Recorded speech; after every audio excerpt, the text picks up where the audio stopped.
Olá, a partir de agora eu te faço companhia com as notícias locais dessa segundona. Hoje é 26 de fevereiro. O jornal começa com imagem ao vivo de São José dos Campos, do alto da nossa sede no Complexo Colinas Shopping. Faz 29 graus neste momento na cidade. WhatsApp liberado para você participar, 997168021.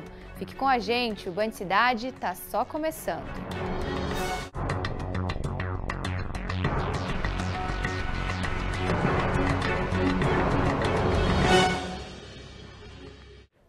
Por causa da alta nos casos de dengue, a Defesa Civil de Taubaté começou hoje a utilizar um drone para identificar áreas que possam ter criadouros do mosquito transmissor da doença.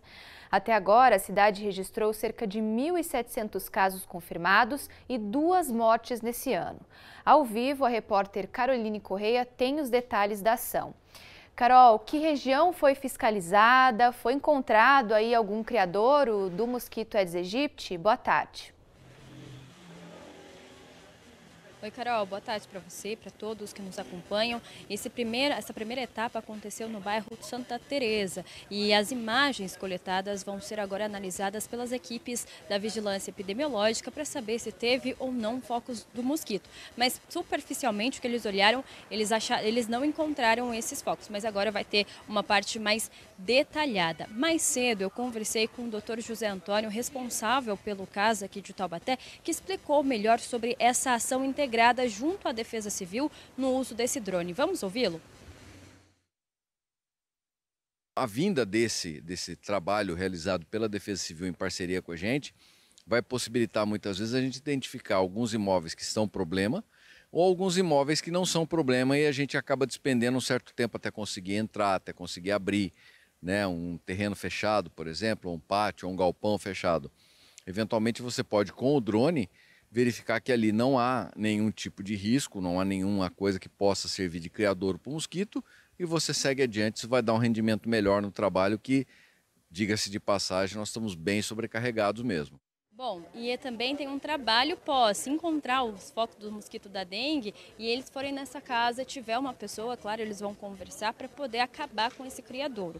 Se for um lugar que está fechado, abandonado, eles vão entrar em contato com os proprietários via telefone ou então e-mail para notificar, para mostrar que ali tem um local que é criadouro do mosquito da dengue e aí então acabar com esse lugar, né, com muitas larvas. Está sendo um trabalho bem intensificado aqui em Taubaté. O Dr. José Antônio, inclusive, falou que as equipes estão bastante atarefadas e ele pede o reforço, então, das pessoas fazerem a vistoria em casa. Inclusive, Carol, além desse trabalho com drone, também estão tendo outras ações, como a visita dos agentes, né, epidemiológicos e também nebulização.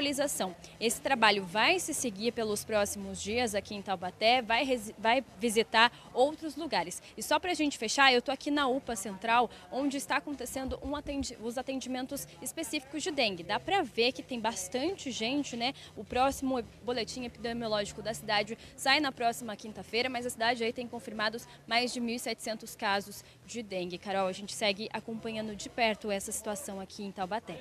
Pois é, né? A gente não quer ver esse local assim tão cheio do jeito que está agora, né, Carol? Obrigada aí pelas informações. Boa tarde para você.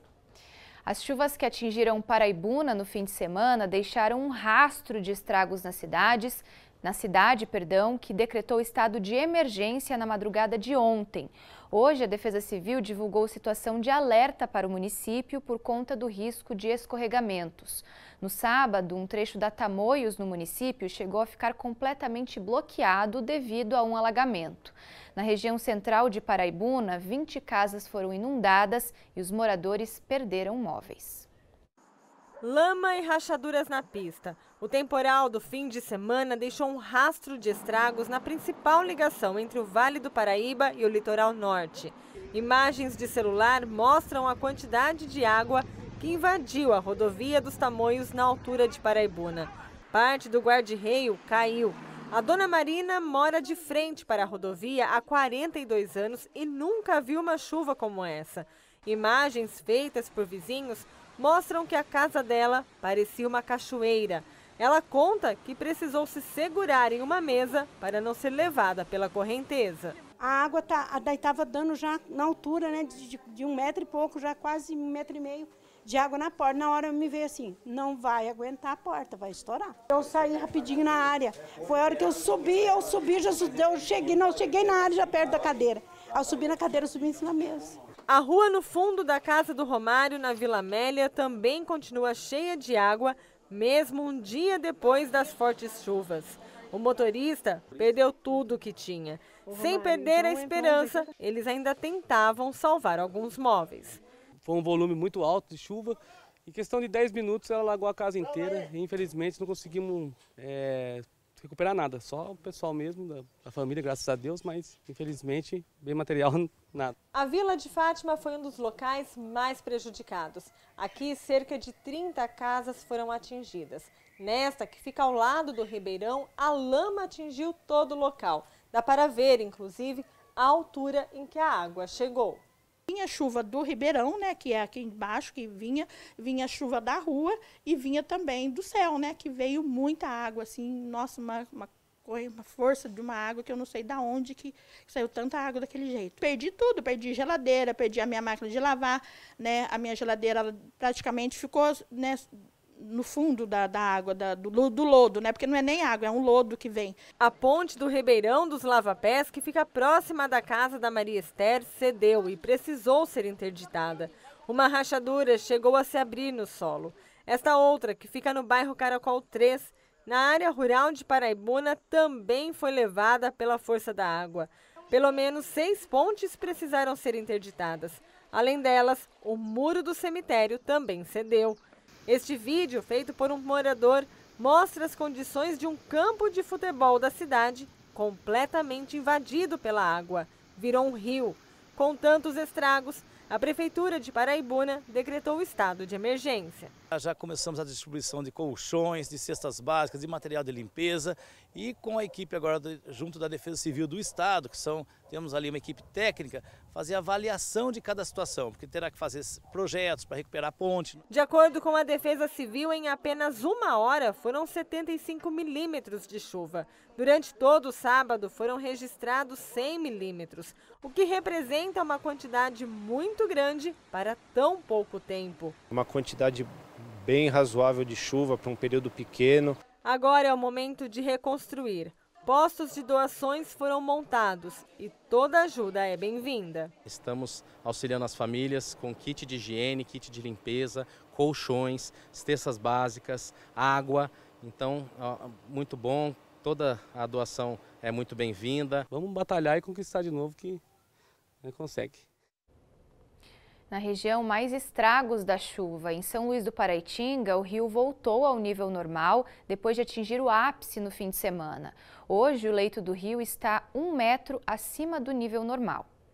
Segundo a Defesa Civil, o volume do rio que corta a região central de São Luís atingiu o maior índice na madrugada de sábado, com 5 metros e 30 centímetros de altura. Desde então, o volume tem baixado gradativamente. Balanço divulgado hoje aponta que das pessoas que estavam desabrigadas na cidade, 5 retornaram para casa e outras 13 permanecem no abrigo da prefeitura. O órgão estadual segue auxiliando nos trabalhos de limpeza na cidade. Já no fim de semana, em Jambeiro, a rodovia Professor Júlio de Paula Moraes foi interditada após um deslizamento de terra. O local foi liberado ainda no sábado. Já em Santo Antônio do Pinhal, as chuvas alagaram casas e causaram 25 pontos de deslizamentos. O imóvel precisou ser interditado. E em Lagoinha, alagamentos chegaram a isolar 40 famílias de um assentamento. A Defesa Civil de São Paulo conseguiu acessar a comunidade e levou doações. Sobre a situação das estradas da região, algumas seguem com pontos de interdição em decorrência das chuvas. A rodovia Monteiro Lobato, a SP-50, está totalmente bloqueada entre os quilômetros 151 em Santo Antônio do Pinhal e 176 em Campos do Jordão. A estrada também registra 11 pontos de interdição parcial, com tráfego em sistema pare e siga. No trecho da cidade de Monteiro Lobato, são 5 pontos parcialmente bloqueados. Em Guaratinguetá, a rodovia Paulo Virgílio está com operação pare e siga em 5 locais. A rodovia Professor Júlio de Paula Moraes também registra interdição parcial no quilômetro 24 em Jambeiro. Nessa tarde, há possibilidade de chuva na região. Segundo a Defesa Civil Estadual, não estão previstos acumulados expressivos. Vamos conferir então os detalhes aqui na nossa tela. Em Paraibuna, a cidade aí que registrou muitos estragos nos últimos dias, máxima prevista para hoje é 27 graus e pode chover uma chuva mais fraca na cidade. Em Guaratinguetá, também previsão de chuva fraca, por lá máxima um pouco mais alta, faz calor à tarde, 31 graus. Em São Luís do Paraitinga, também deve fazer um pouco de calor à tarde, mas não tanto quanto em Guará, né? Máxima de 27. E também tem uma possibilidade de chuva fraca ao longo do dia. No litoral norte, São Sebastião deve ter máxima aí que não ultrapassa os 29 graus. Também uma chance de chuva, uma chuva calma na cidade. Taubaté também com chance de chuva fraca, máxima de 30 graus. São Bento do Sapucaí, máxima de 29, também com chance de chuva fraca.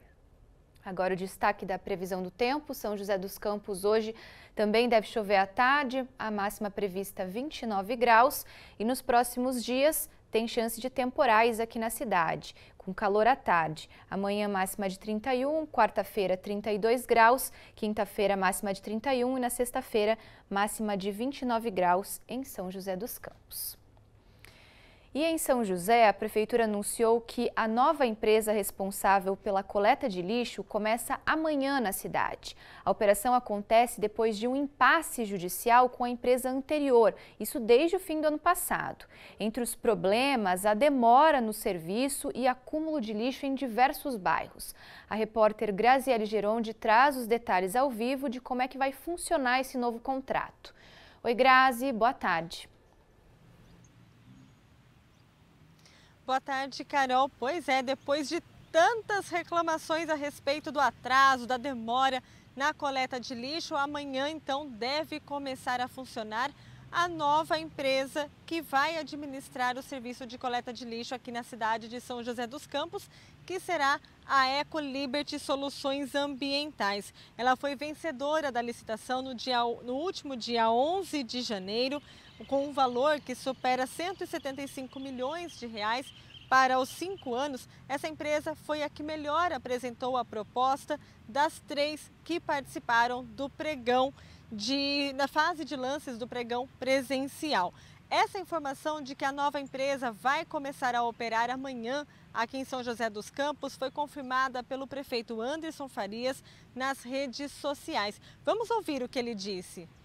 Hoje eu vim fazer aqui a visita na garagem, está aqui ó, toda a parte de container, aliás, os caminhões, está aqui todos os caminhões novos estão todos aqui. Olha a garagem como é que é, uma garagem moderna, nova, limpa, não tem terra, então os caminhões, a gente vê as garagens anteriores sempre de terra, os caminhões já saíam sujos, então amanhã inicia, já não é isso, Minoro? Já inicia já a operação, lógico que todos os caminhões irão para a rua, é um processo de transição, mas teremos a Urban, que também estará fazendo todo o acompanhamento, a SMC, a Secretaria de Manutenção da Cidade, para que a gente já restabeleça de forma 100% toda a nossa coleta do lixo.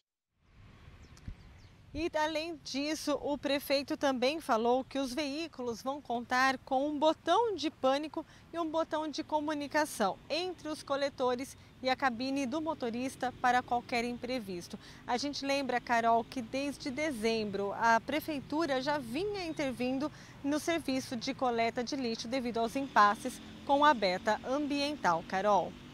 Pois é, né? A gente fica na torcida para que os moradores de São José dos Campos não voltem, né, a enfrentar os problemas que vinham enfrentando. Tomara que a situação seja normalizada em relação à coleta, né? A gente segue acompanhando. Obrigada, Grazi.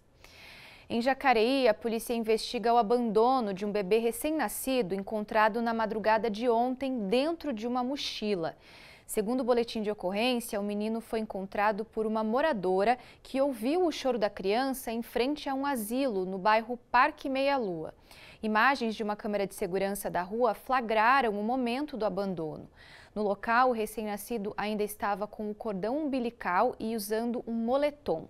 Ele foi socorrido pelo SAMU ao Hospital São Francisco, onde foi avaliado pela equipe médica. Ele passa bem. Um homem de 55 anos foi preso na manhã de hoje em Cruzeiro por armazenar e compartilhar arquivos de pornografia infantil. Segundo a PF, ele tem histórico de abuso infantil. Em 2003, ele foi condenado a 97 anos de prisão por estuprar uma menina. A pena foi reduzida em segunda instância e ele liberado em 2017. No ano seguinte, ele voltou a ser preso por pornografia infantil, ficando detido até novembro do ano passado. Agora estava em liberdade condicional. A prisão de hoje aconteceu no bairro Jardim América e o homem irá responder pelo crime reincidente. Bom, Cidade vai para uma rápida parada, eu volto já já com mais notícias para você. Estou de volta e segunda-feira é dia de falar de emprego no Band Cidade. Começa agora o quadro Tem Vaga. Estamos sempre de olho nas oportunidades de emprego para mostrar para você. Separamos algumas cidades da nossa região, olha só. No pátio de Caraguatatuba tem 16 vagas abertas para corretor de imóveis, 12 vagas para funileiro, 8 vagas para observador de segurança, 5 para vendedor porta a porta, 2 vagas para motorista entregador. São algumas das vagas que estão sendo oferecidas por lá nessa segunda-feira. Em Caraguá, o pátio fica na rua Taubaté, número 520, no bairro Sumaré. Bora ver mais uma cidade aqui da nossa região. Em Guaratinguetá, o pátio também está com vagas disponíveis nesse início de semana. Tem oportunidade para costureira industrial, para cuidador de idosa, garçom, operador de caixa e também mecânico de manutenção de automóveis. Em Guará, o pátio funciona na Praça Rotary, no centro da cidade, é dentro da rodoviária, viu, pessoal? Próxima tela, a gente separou vagas também do pátio de Jacareí. Por lá, olha só, 20 oportunidades para operador de teleatendimento, 10 vagas para auxiliar de armazenamento, 5 para ajudante de carga e descarga, 3 para jardineiro e 2 vagas para auxiliar de cozinha. Em Jacareí, o pátio funciona na rua Barão de Jacareí, número 839, no centro da cidade. Hora de saber o que os nossos telespectadores estão comentando no nosso WhatsApp, 997168021. Participe do jornal, envie mensagens, fotos e vídeos. Esse é o canal que também serve para te ajudar a resolver os problemas da sua cidade. Vamos ver então quem está ligado no Band Cidade de hoje? O Marcelo de Potim. Boa tarde, estamos aqui ligados na Band Vale. Valeu, Marcelo. Obrigada aí pelo seu carinho, pela sua audiência. Abraço para você e para todo mundo de Potim. Luiz Antônio de Pindamonhangaba também escreveu para a gente. Parabéns pelo jornal, muito prestativo para a comunidade do Vale. É isso aí, Luiz. Esse é o nosso objetivo, sempre colaborar de alguma forma para os nossos telespectadores. Obrigada também pela sua audiência. Agora a mensagem do Alexandre de Caraguatatuba. Boa tarde, está tendo falta de medicamentos anticonvulsivantes, entre outros remédios aqui na cidade de Caraguá. Podem nos ajudar? Alexandre, a gente procurou a Prefeitura de Caraguatatuba, que informou que todos os medicamentos faltantes já foram comprados e estão previstos para serem abastecidos ainda nessa semana. A administração municipal alegou que o recesso de fim de ano por parte das empresas dificultou o processo de compra, por isso que tem medicamento em falta na cidade. Tá aí o retorno para você, obrigada aí também pela sua participação.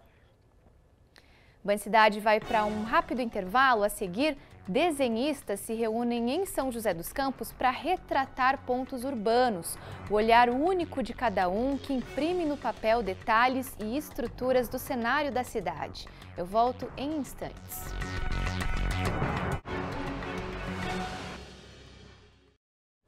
Estou de volta e não perca, na segunda edição do Band Cidade de hoje, uma pesquisa pré-eleitoral que vai trazer um panorama da cidade de Pindamonhangaba. Realizada pelo Instituto Paraná Pesquisas, em parceria com o Grupo Band Vale, vai mostrar números dos principais pré-candidatos a prefeito e uma avaliação dos governos municipal, estadual e federal. A Band Vale segue a tradição e durante todo o ano fará a maior cobertura eleitoral da região, com programas especiais, uma série de debates e pesquisas dos principais municípios. Não perca hoje, às 6:50 da noite, os números da corrida pré-eleitoral em Pindamonhangaba. Sabia que São José dos Campos é inspiração para alguns artistas? Pois é, parte de um projeto desenvolvido em todo o mundo se reúne periodicamente para desenhar diferentes pontos da cidade. O resultado são obras de arte que mostram uma São José sob várias perspectivas. Eduardo veio de Americana para se reunir com um grupo apaixonado por desenhos. Com fone de ouvido e olhos atentos, ele foi passando a capela, a cruz e outros artistas para o papel, como se uma foto nascesse. Aos poucos, o desenho foi ganhando cada vez mais formas. Mais da metade do processo de desenhar, na verdade, está em observar, de você tentar entender aquilo que você está vendo e daí depois tentar passar papel daquilo que da forma que é mais confortável. Então, para mim, foi utilizando aquarela e um pouco de nanquim. Já a B quis desenhar outro ângulo, a Gruta de Nossa Senhora de Lourdes. Esta é a primeira vez que a artista participa do Urban Sketchers e com uma coleção de lápis de cor, ela decidiu colocar no papel as cores que compõem a gruta, buscando reproduzir a tonalidade da fé e da história que envolvem o local. Estava vendo ali que tinha a capela, que é maravilhosa também, só que ela estava muito monocromática para mim,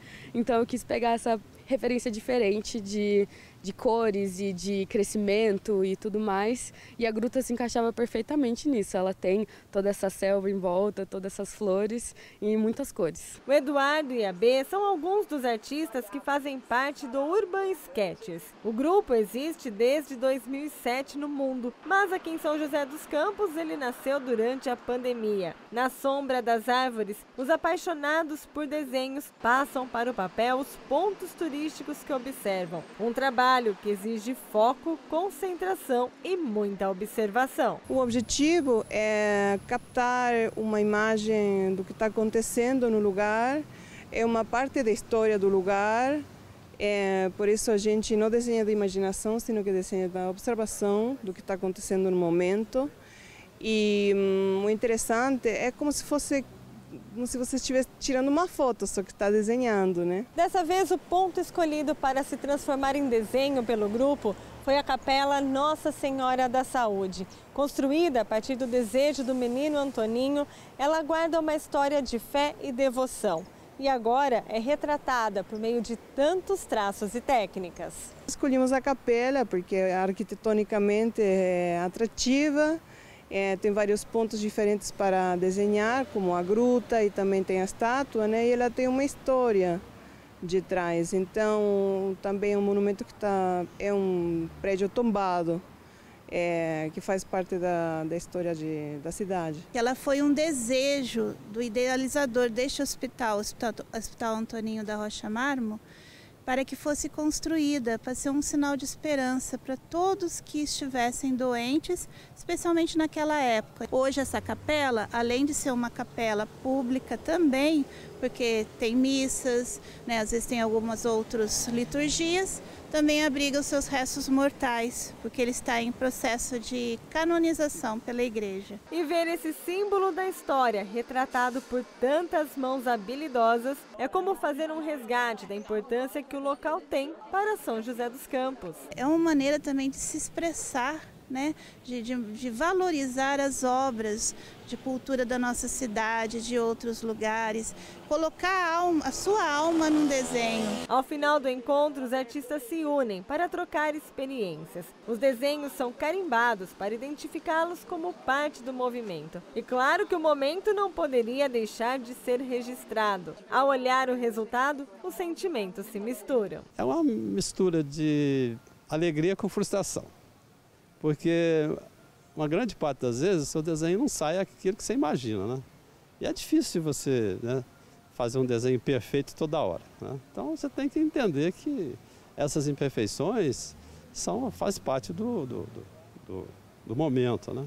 E isso é legal também, então é gostoso de você ver isso. Mas uma coisa é certa, eles sempre querem voltar para um novo olhar. Sempre que eu tenho a oportunidade de estar aqui e ser um dia de encontro do grupo, eu acho que é legal participar, então essa foi a primeira vez, espero que seja a primeira de muitas. E ficou cada desenho bonito, né? Eu adorei. Band Cidade termina aqui, mas antes eu tenho um recado. A série de entrevistas com prefeitos da região continua no Vale Urgente. Hoje, Cláudio Nicolini recebe no estúdio o Vitor de Cássio Miranda, o Vitão de Paraibuna. É a partir das 4 da tarde. Agora você fica com o Falando Nisso, o Lucas e a Águida já estão prontos para o início do programa. Boa tarde, gente. Vocês viram a nossa última reportagem? Que bacana? Vocês gostam de desenhar? Tem, assim, habilidade para isso? Eu já antecipo que eu não tenho nenhuma, viu? Também não tenho, Carol. Boa tarde, amigo. Boa tarde, amiga. Carol, boa tarde para quem está em casa também, boa tarde. Eu, quando vou desenhar, pede para desenhar alguém. Eu desenho aquele de palitinho. Palitinho. Que é fofinho, né? Mas é o máximo que a gente consegue. Eu também Parei assim. nesse Eu palitinho. gosto de pintar. Eu gosto gostoso. bastante, sabe? Com lápis de cor. Acho que é porque, né, como tem filho, então a gente tem que Mas inventar distrai, coisas, né, Carol? Pintar, né? Na pandemia, gostoso, nossa. E para muita gente é terapêutico isso, né? Muito. Não, qualquer um que pega um lápis de cor fica ali naquelas... Na pandemia teve muito isso, né? Aqueles livros de pintura, mandala. Que você vai colorindo, né? E fica bonito também, né? Fica Legal bonito. É um passatempo bom. E legal, né? O grupo que se reúne para desenhar os pontos de São José dos Campos. Se você observar, tá todo mundo desenhando o mesmo ponto, mas nenhum desenho fica igual ao outro. Verdade. Cada um tem seu olhar diferente. E isso então é bonito. Muito legal, A né? arte é isso, né? Acho que isso que é bacana da arte mesmo. Né, Exatamente. Pessoal, bom programa para vocês. Ótima semana, viu? Até amanhã.